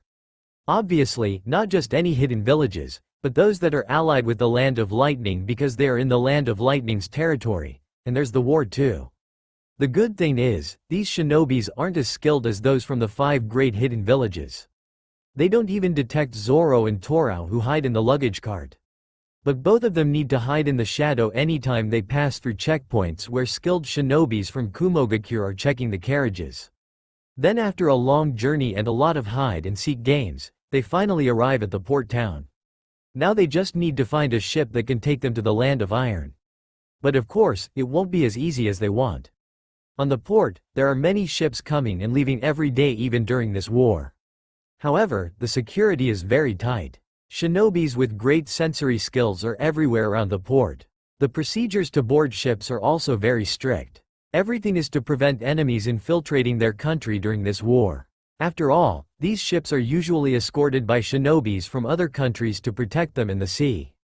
So the shinobis that guard the ports are also very strong because fight can break anytime. But it makes things very difficult for Zoro and Torao. They almost got found 4 times since they entered this town when they came out of the shadow. What should we do, Torao? We can't stay in the shadows forever. Those shinobis always come to us whenever I get out of the shadows because they detect my chakra. Zoro doesn't really know his chakra level in the shinobi world. But even if it's at the level of genins, the Kumo shinobis here will still treat him as a threat. Those shinobis will also be suspicious when they see Torao because only summoned animals have chakra, so they'll catch Torao if they find him too. That's why for the time being, Zoro and Torao hide the shadow while gathering information. When Torao almost runs out of chakra, they will go to the wilderness to get out of the shinobi's detection ranges. Can't we just board a ship legally? We have legal documents to prove that I'm from the Land of Iron, right? No can do. Those folks from the village might have spread your information and Kumo might want to capture you now. So it's better to stay hidden until we reach the Land of Iron. Sigh, fine. 3 days after arriving in Port Town, Zoro and Torao finally found their transportation. They won't even need to hide anymore and the shinobis won't catch them because someone will help them, willingly. This morning when they moved through the shadows, they coincidentally saw a young muscular man doing SNU with a middle-aged lady in a storage room. They didn't intend to get involved with it, but then a good drama unfolded. Some people suddenly entered the storage room, forcing the couple to stop in the middle of their exercise. Zoro and Torao then heard something surprising as the couple tried to fool the people who almost saw what they did. The middle-aged lady is a merchant's wife who is on a business trip while the young man is a shinobi hired as her guard. Her husband is sick, so he couldn't go himself and send his wife because she is the only one he can trust with this important business. He would never have thought that the wife that he trusted so much had such a relationship with one of their guards. It's not something he likes to do, but Torao knows they can use it to leave this country because coincidentally, the ladies' merchant group is going to the Land of Iron to send metal ingots. This business with the Land of Iron is also very important for the Land of Lightning because the Land of Iron can produce high-quality weapons they need, especially during this war. Knowing the group will go to the Land of Iron, Torao quickly makes a plan. Of course, it's Zoro who needs to talk even if it's Torao's plan. There's no way a cat can do a negotiation, after all. They threatened the adulterous couple to let them tag along into the Land of Iron using the couple's relationship to threaten them. Of course, they do it after getting evidence, which is photos they took using a stolen camera. The cheating couple are doing SNU again that day because they weren't satisfied yet, after all. Zoro and Torao were following them in the shadows and took those photos. Without any choice, the cheating couple allowed Zoro and Torao to join their ship. Now they can finally go to the Land of Iron for free. The ship they use departs the next day. Zoro and Torao still need to hide as they enter the ship though. The list of every ship's passengers have been reported, so they will need to go through a lot of annoying procedures if they want to board officially. With that reason, they enter the ship through the shadows and only appear once the ship has departed far enough from the port. Their voyage is relatively peaceful, except that Zoro and Torao need to do an annoying guard job. They made a deal with that cheating couple to earn more money. Both of them will guard the madam's room and prevent anyone from getting inside during the voyage. Of course, the reason is none other than the cheaters plan to enjoy themselves during the entire journey. It's really annoying, but Zoro and Torao still do it because they need money even if they need to hear indecent moans all day long. I guess this is why that old hag cheated with that bastard. Her husband should be getting weaker in bed. No, I think this bastard is just too strong in bed. They've been playing for hours yesterday and even today they haven't stopped since 3 hours ago. He must have had Hashirama cells in him to have that kind of stamina. Both of them grumble while they guard the room. Zoro is doing some training in front of the room to distract his mind. Besides, he hasn't trained properly for days, so he decides to train now or he'll lose his muscles. Nothing happens for hours until the night comes. Clang clang clang. The ship's bell suddenly rings and its sound breaks the silence of the night. Enemy attacks. Pirates. Zoro is surprised. He never thought there would be pirates in this world.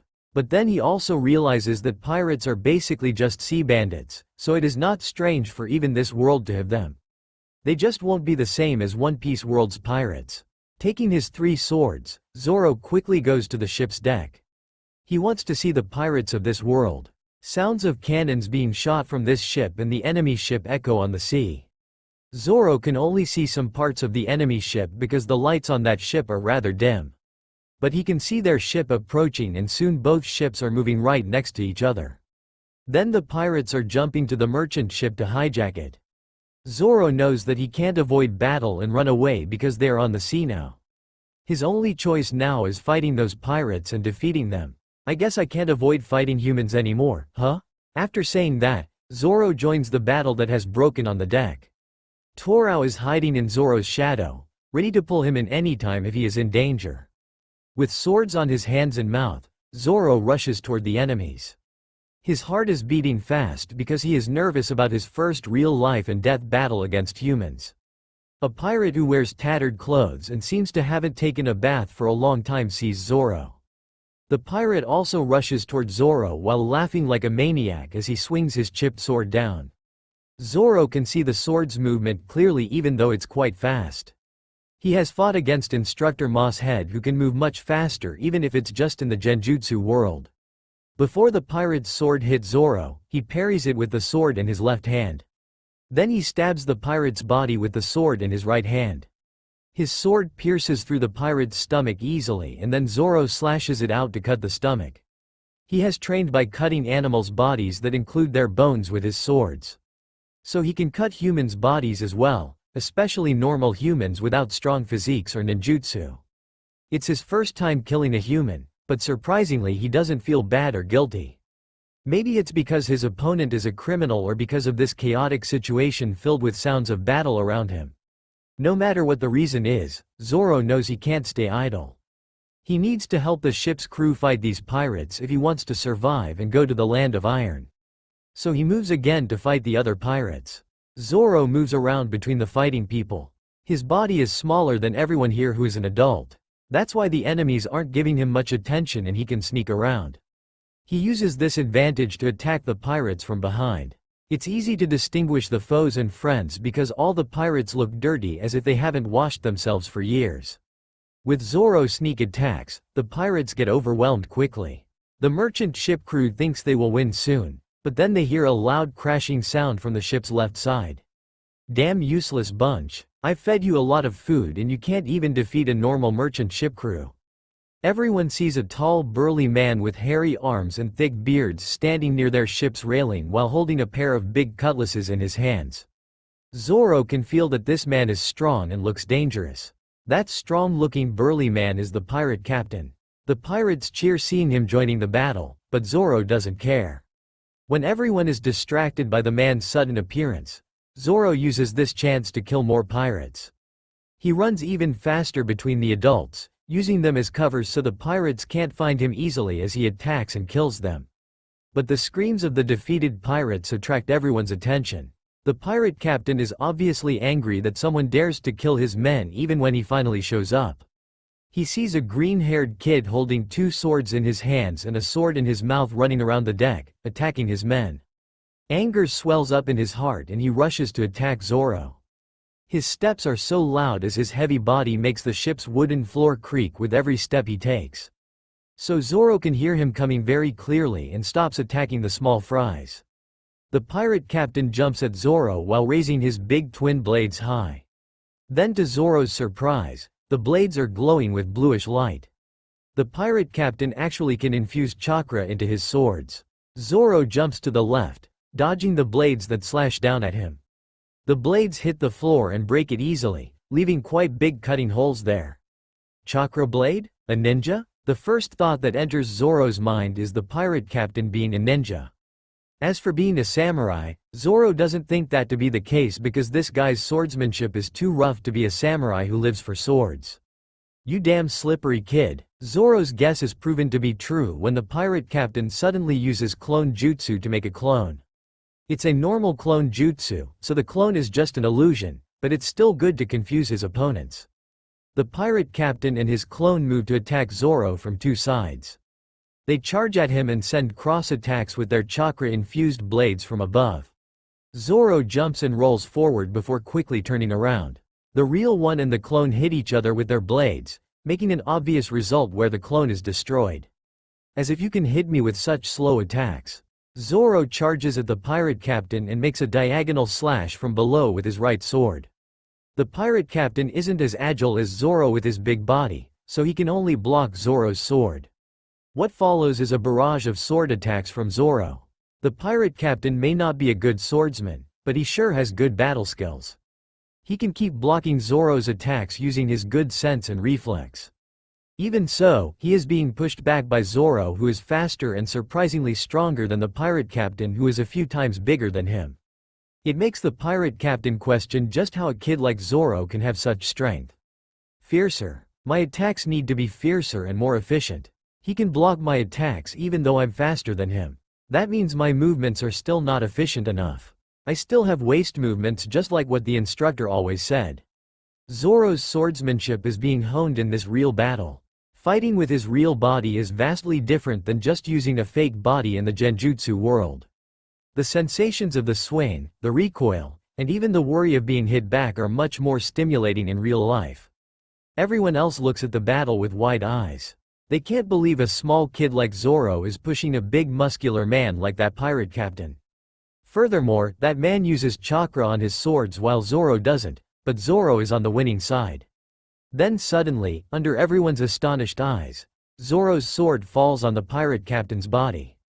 The man fails to block Zoro's attacks that have gotten even faster and stronger as they fight. That slash makes a deep diagonal cut on the man's front body. He spits blood and staggers backwards with widened eyes as he sees another attack coming toward him.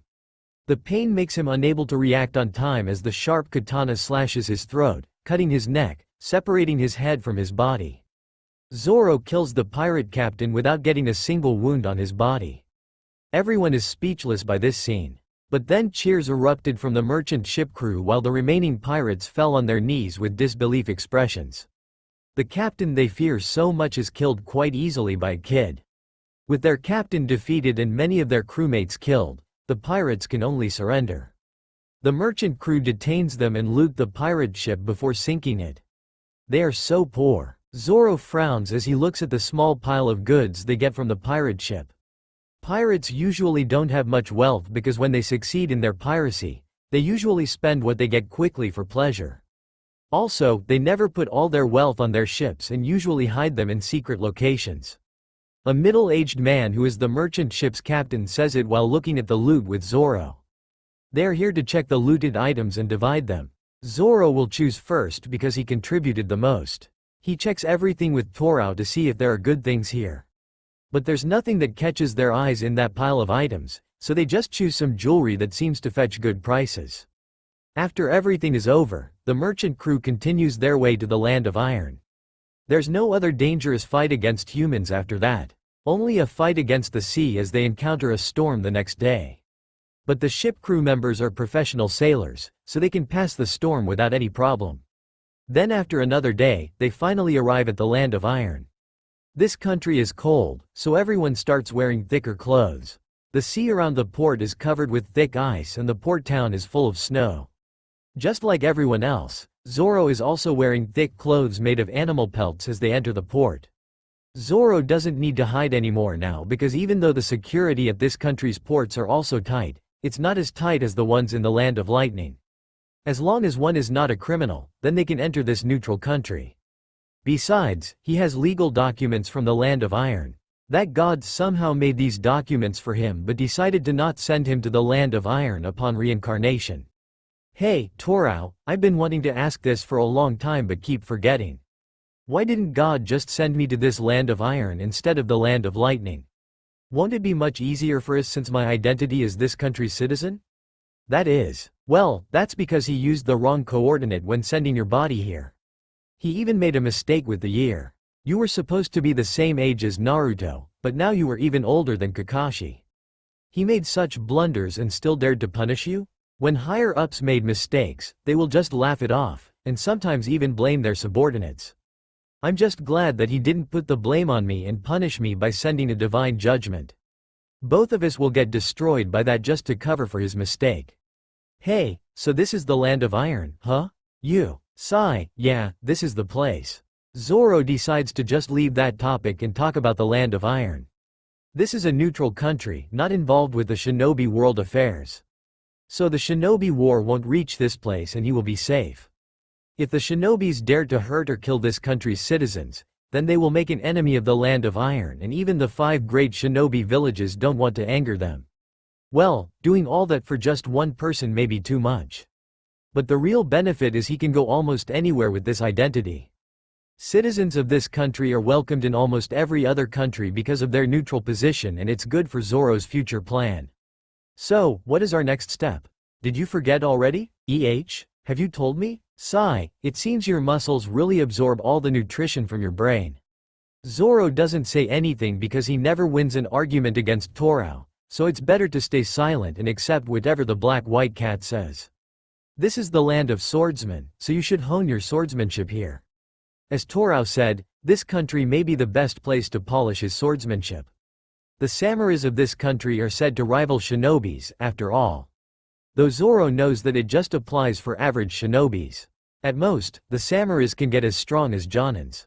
Zoro even doubts those samurais can be as strong as the 5 Kage or even people like Madara or Hashirama. Well, they are still stronger than the current him, so he still can ask for their advice. He is also very curious about their swordsmanship. It surely will help him improve himself even further by learning their swordsmanship. So as usual, Zoro and Torao are gathering information to decide their next move. In the first place, they don't know much about the land of iron, so they need to know more about this country first. I thought they would use dojos to teach swordsmanship. Turns out they also use the academy system like shinobi villages. I don't know much about this issue as I don't follow much of Boruto to understand about the Land of Iron. So I will just use this concept. Zoro murmurs after getting some information with Torao. Well, there's no need to make different dojos if they're teaching the same thing, right? Besides, it's just their basic education that is the same. They will still follow different teachers after graduating from the academy, which will result in them having different fighting styles, just like shinobis. But now I can't do that dojo challenge plan. Zoro was planning to gain experience and hone his skills by challenging dojo students. But now he is worried they might treat him as a rogue samurai and capture him instead because he has skills despite never attending the samurai academy. Well, maybe it will be fine. Even in the shinobi world, there are independent ninjas unaffiliated with hidden villages. So it won't be strange for independent samurais to exist. In the first place, you don't even need to call yourself a samurai to avoid being linked with this country's force. Just say you are a swordsman, that's it. Torao explains that rogue ninjas or rogue samurais are those who left their countries. So he can't be a rogue samurai if he isn't even a samurai, not being a part of this country's force to begin with. Is that so? Yeah, as long as you don't commit crimes and make enemies of any country, then you will be fine. Zoro never plans to make an enemy of any country. But that doesn't mean he is willing to be their dog. He wants to live as he please, so there's no way he will join any country or organizations and receive their orders. 3 days later, Zoro and Torao arrive in another town. This is quite a big town where trades happen because everything from the port town needs to pass through this town before going all over the country. Both of them are looking around the town like tourists. They try to learn this country's culture so they can avoid offending people for strange reasons. I think we need to start from clothes. Zoro looks around and realizes that his clothes are quite out of place. He wears furry jackets and trousers while most people here wear thick kimonos, even children. But before they can buy a set of kimonos, they get into trouble. Or more like some people are picking trouble with them. Some small-time thugs suddenly approach them and take them to an alley. Hee, kid, you have good-looking swords there. Why don't you let us see them? A bald guy smirks while the others behind him just laugh quite loudly. Haven't you already seen them now? You already say they are good-looking, so obviously you can see them already. Huh? The thugs don't understand what Zoro means, making him sigh at their intellects. He knows that they want to take his swords and he's not afraid. That's why he jokes around with them, but they don't understand what he means to say. Hey boss, I think he was mocking us. You've just realized? The thugs are fuming and they quickly move to attack Zoro. He wants to hit them and finish this quickly, but Torao tells him that it might be bad if he beats up people here. These thugs also seem to be just rebellious teenagers, not real gangsters. So I can't beat them up? Yeah, just let the justice system take care of it. You saw the city guards that patrol the streets earlier, right? Lead these guys to them. Oh, okay. Zoro dodges their bad attacks easily and then runs to the street. The little thugs are chasing him as he wants because they feel angry for being looked down upon by Zoro. So they chase him in the middle of the bustling snowy street. They are slow, so Zoro needs to slow down for them to catch up. Then when he spots the patrol guards, he drops himself onto the ground. The thugs quickly surround him while laughing as two of them grab Zoro from the sides. Ha ha ha, now you can't run away again, little rat. Now give me your, where are the swords? The bald thug looks at Zoro's waist, but there is no sword there at all. No, release me. I don't have money.